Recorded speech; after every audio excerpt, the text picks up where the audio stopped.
Bismillahirrahmanirrahim. Assalamualaikum warahmatullahi wabarakatuh.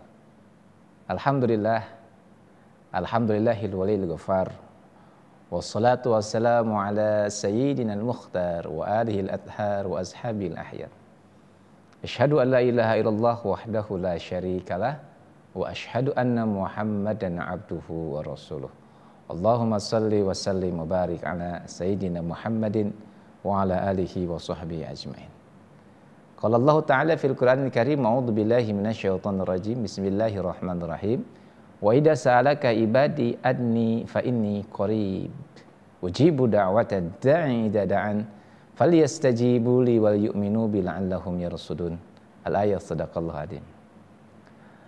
Saudaraku yang berbahagia, alhamdulillah pada kesempatan hari ini kita bisa bersilaturahim bersama-sama walaupun melalui media.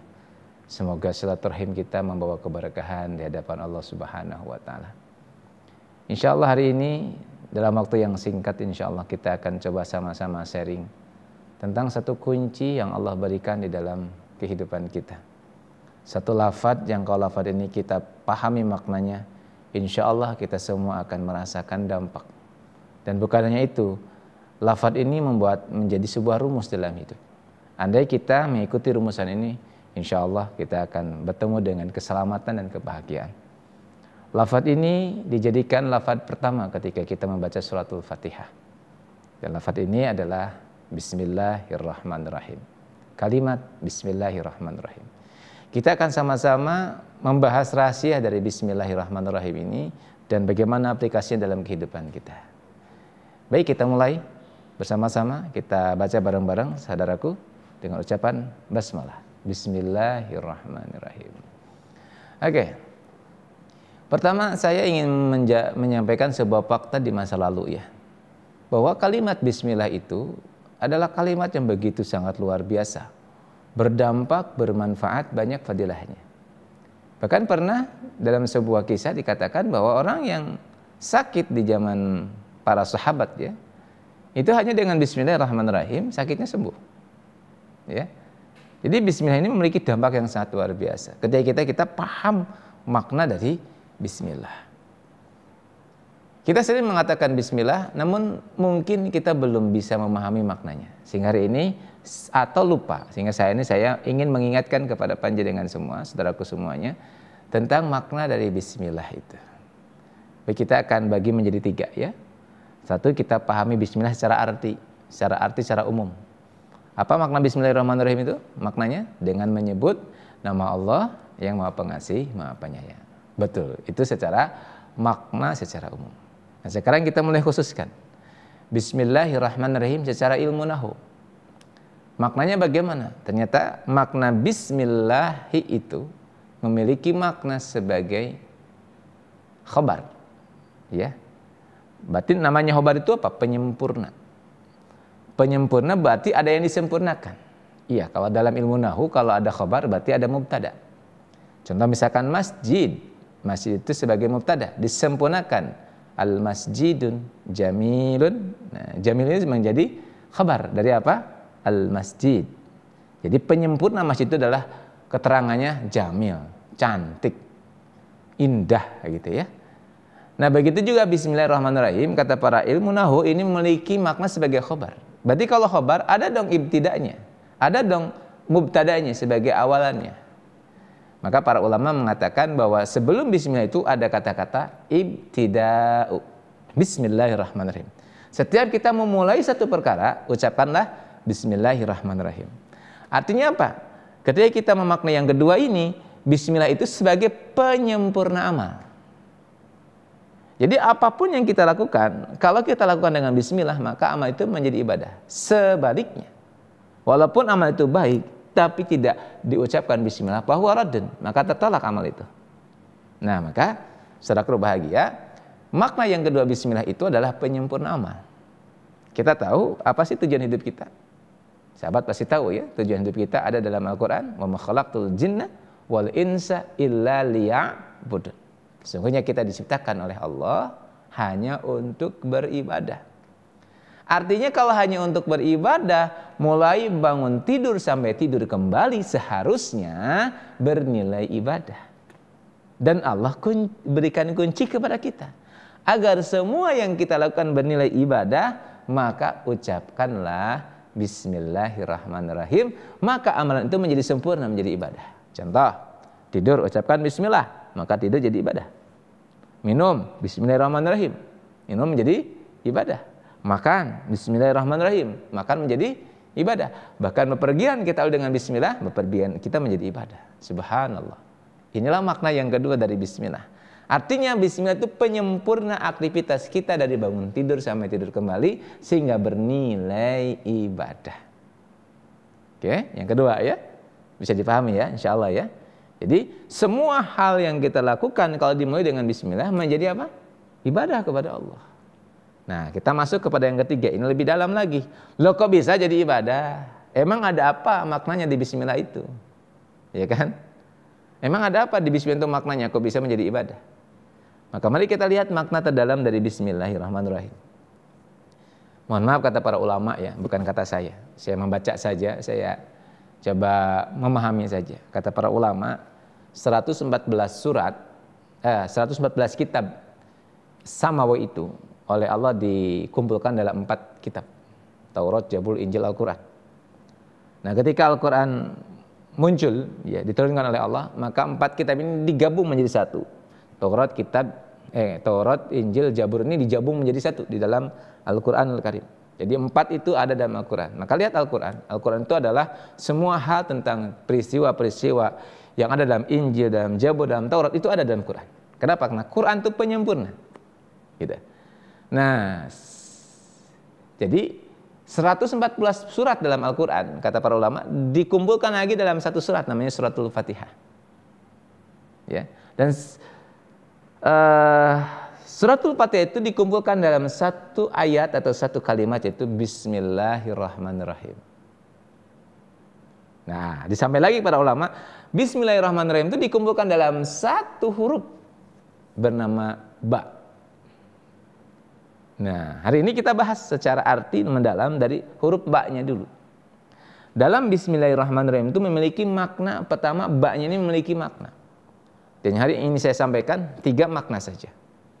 Apa ba itu sehingga membuat Bismillah itu ketika kita melakukan sesuatu menjadi ibadah. Kenapa kok bisa menjadi ibadah? Mari kita lihat makna ba-nya. Ada di 3. 1, ba sebagai lil ilsaq. Soalnya teman-teman namanya apa? Lil ilsaq. Lil ilsaq itu lem. Jadi makna ba itu bahwa ketika seseorang itu mengatakan Bismillahirrahmanirrahim di dalam rasanya, di dalam hatinya, dalam keimanannya meyakini bahwa Allah itu begitu dekat dengan dia. Seperti lem, seperti perangko yang nempel itu, nempel banget. Bahkan dikatakan dalam Quran kan min hablil warid. Dekatnya Allah itu lebih dekat daripada urat leher kita, saking dekatnya.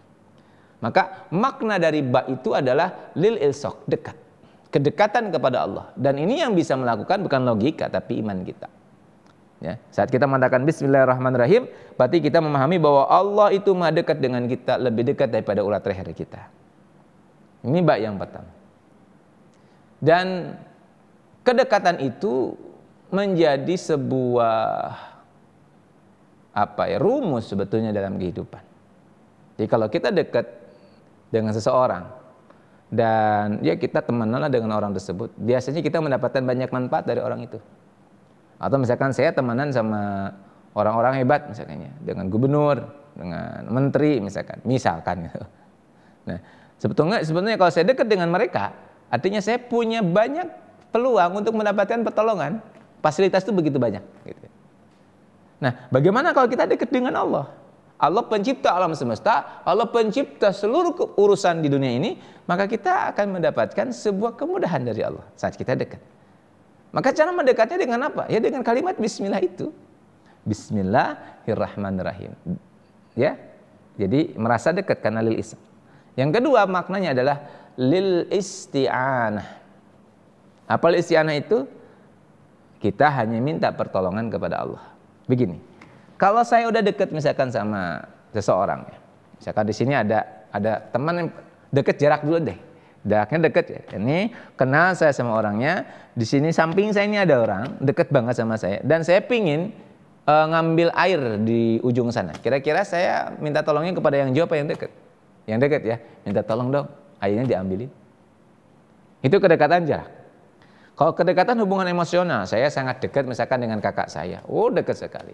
Maka saya sangat mudah tinggal telepon, "Kak, saya nyuwun dong, minta tolong, saya dipinjamin dulu uang deh, saya butuh uang." Kenapa kok saya berani? Karena merasa dekat. Hubungan. Ya. Nah, lil isti'anah itu adalah karena kita sudah berawal dari lil ilsaq itu, kedekatan dengan Allah begitu sangat kuat, maka kita ini apapun permasalahan kita ini, kita laporannya sama Allah. Dan kita meyakini tidak ada yang bisa menolong kita kecuali siapa? Allah Subhanahu wa taala. Itu namanya lil ilsaq. Lil isti'anah. Jadi, saat kita mau memulai itu, kita kembali ke Allah dulu. Saat kita memulai, kita bersama Allah. Dan saat kita sudah selesai, juga bersama Allah. Kalau dulu ada rumus dari salah seorang ustadz itu adalah Allah dulu, Allah lagi, Allah terus. Allah dulu, Allah lagi, Allah terus. Lil isti'anah. Artinya kita minta tolong hanya kepada Allah. Kita nggak punya penolong kecuali Allah.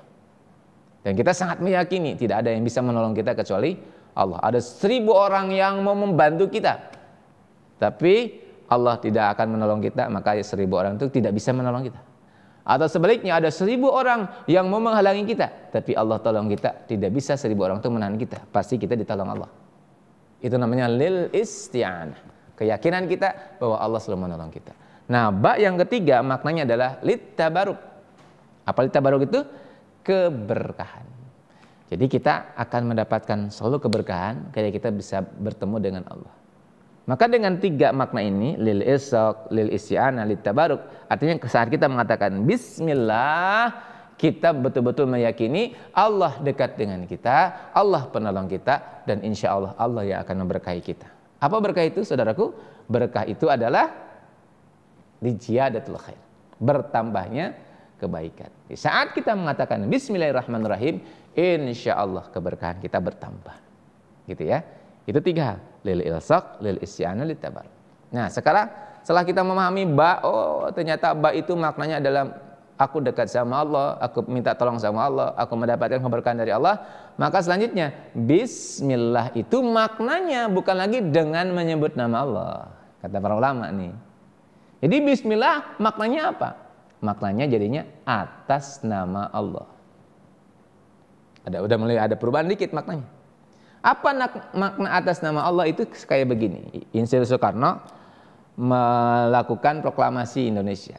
Atas nama bangsa Indonesia, Soekarno-Hatta. Kira-kira Pak Soekarno dan Hattanya ada tidak? Tidak ada. Kenapa? Beliau mengatasnamakan bangsa Indonesia. Atau saya diminta mewakili tuan rumah saat hajatan atau saat menyambut manten, ya, manten perempuan misalkan. Atas nama Sohibul Hajat, misalkan gitu ya. Atas nama tuan rumah saya menyampaikan jazakumullah khairan katsir atas kehadiran Bapak Ibu semuanya. Saya mengatasnamakan tuan rumah, berarti sayanya nggak ada, yang ada tuan rumah. Betul ya? Itu makna atas nama. Begitu juga ketika mengatakan bismillahirrahmanirrahim, atas nama Allah saya melakukan sesuatu. Maka saat kita melakukan sesuatu itu sebetulnya sayanya nggak ada, yang ada hanya Allah. Maka itu yang disebut dengan ibadah. Ya. Gitu. Jadi namanya bismillah itu menjadi atas nama. Atas nama siapa? Atas nama Allah. Kenapa tidak Al-Mujib? Kenapa tidak Al-Wahib? Kenapa tidak Al-Ghafur? Kok namanya Allah? Ternyata Masya Allah nama Allah itu, sahabat saudaraku silakan mau ngecek ya.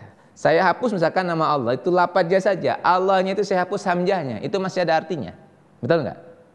Allahnya dihapus, tinggal lam ha. Itu ada artinya. Lillahi ma fis samawati wal ardh. Betul, ada artinya ya. Sekarang lamnya satu dihapus, tinggal lahu. Ada artinya ada. Lahu mulkus samawati wal ardh. Ya, betul? Sekarang lamnya dihapus, tinggal hu saja, tinggal ha. Itu ada artinya, masih ada artinya. Qul hu wallahu ahad. Dia adalah Allah. Hapus semuanya. Lafaz Allahnya enggak ada hapus. Alladzina yu'minuna bil ghaib. Kita harus beriman kepada yang gaib. Siapa yang gaib? Allah.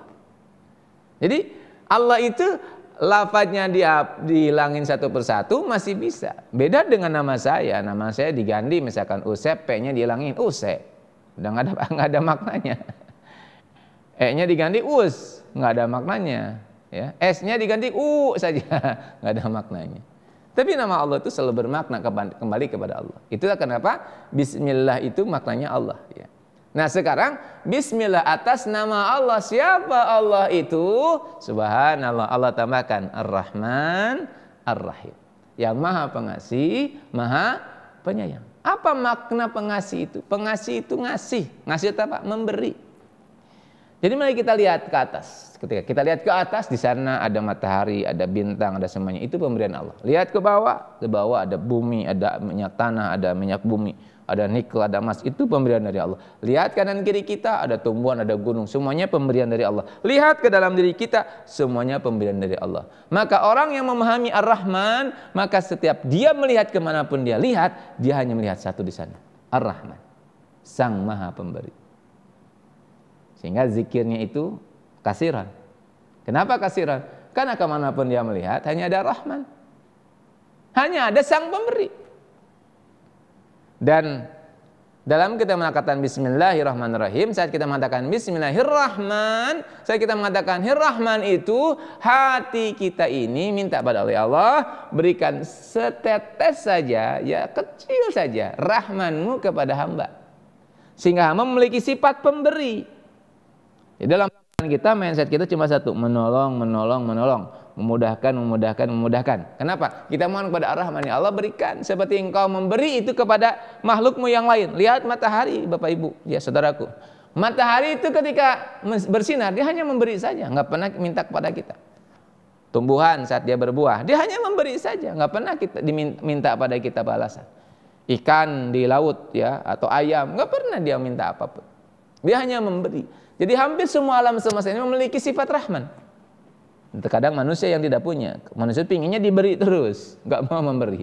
Maka kita minta kepada Allah, ya Allah izinkan hamba pun memiliki sifat Rahman, sehingga poin pikiran hamba, perasaan hamba cuma satu, pingin menolong, pingin memberi pada orang lain. Tapi disempurnakan, memberi yang bagaimana? Ar-Rahim, yang memberinya itu dengan penyayang. Jadi Allah tuh sudah ngasih kepada kita, menyayang lagi. Artinya memberinya itu tanpa ada sedikit pun tuntutan gitu. Tuntutan tidak ada. Penyayang. Penyayang itu memberinya yang terbaik. Saudaraku punya anak, anaknya ulang tahun atau gak usah ulang tahun deh. Kita beli kaos buat anak itu ya, kaos buat anak. Nah, saat beli kaos buat anak itu, kira-kira ngasihnya kita mau ngasih yang biasa apa yang terbaik? Yang terbaik dong. Kenapa yang terbaik? Sayang sama anak. Allah itu Rahim, sehingga semua pemberian Allah itu pasti yang terbaik untuk kita. Aplikasinya apa? Aplikasinya teman-teman, saat kita dikasih oleh Allah sesuatu kepada kita, mungkin tidak sesuai keinginan kita, yakini masih yang terbaik. Kenapa? Allah penyayang. Nah, ketika kita mengatakan Rahim, apa yang harus kita pahami? Ketika saat kita Rahim, kita mohon pada Allah, izinkan setetes saja. Kalau nggak setetes, setitik debu saja. Izinkan hamba diberikan oleh Engkau sifat penyayang.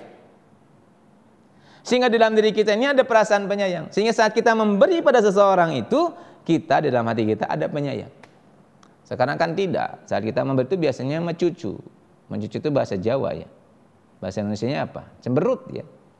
Cemberut. Jadi cemberut. Jadi saat kita ngasih sama seseorang itu cemberut. Misalkan ada orang, Assalamualaikum mas, nun sewu, sodakohipun. Kita datang, tapi kita ngasih tapi mencucu, nggak ada penyayangnya. Itu belum sah ngasihnya. Ngasih yang bagus itu saat kita ngasih dengan penyayang. Kalau kita bersedekah harus muncul penyayangnya. Kalau kita memberi harus muncul penyayangnya. Maka saat kita memberi dan muncul penyayangnya, dijamin kita menjadi pribadi yang tulus memberinya. Kenapa ada penyayang? Itulah rahasia Bismillah. Ya, Bismillahirrahmanirrahim, atas nama Allah yang Maha Pengasih, Maha Penyayang. Ya Allah, izinkan hamba menjadi pemberi dan izinkan hamba menjadi penyayang dan izinkan hamba bisa merasakan pemberian darimu dan izinkan juga hamba bisa merasakan kasih sayangmu, penyayangmu yang begitu luar biasa untuk hamba. Itu kira-kira makna Bismillah, dan kalau kita praktekkan, Masya Allah, semoga Allah ridha. Demikian bisa saya sampaikan. Assalamualaikum warahmatullahi wabarakatuh.